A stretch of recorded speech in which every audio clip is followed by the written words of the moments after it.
করে। শোনো বান্দা, প্রতিটা কাফের, মুশরিক, বেঈমান, পাপী, নাফরমান, অবাধ্য হাসরের ময়দানে আফসোস করবে, আকাঙ্ক্ষা করবে, লাউ কানু মুসলিমিন, হায় যদি মুসলমান হতাম। তাইলে এই কথাটা বুঝলেন?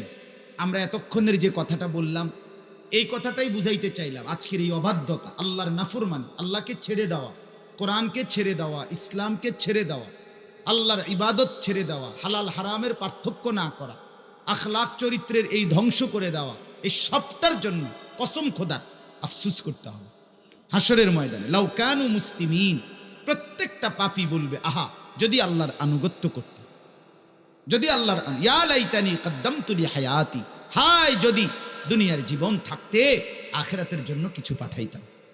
আফসোস করবে। এজন্য আল্লাহ তাআলা বলেন, বান্দা আফসোস কিন্তু করবা, কিন্তু সেদিন আফসোস করলে লাভ হবে না। এবার আল্লাহকে যদি বলেন, বান্দা আল্লাহ আপনি নাফরমান পাপীকে দুনিয়া শাস্তি দিচ্ছেন না কেন এখন নগদ? আল্লাহ বলে, যারহুম, দাও তো এগরে দুনিয়ায় একটু ছাড় দাও।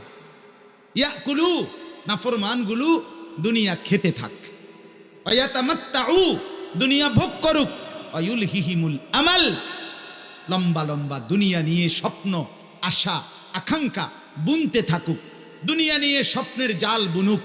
ফাসাউফা ইয়ালামুন, খুব অল্প সময়ের ব্যবধানেই, কবরের প্রথম রাতেই এরা টের পেয়ে যাবে তারা করেছিল কি, উচিত ছিল কি।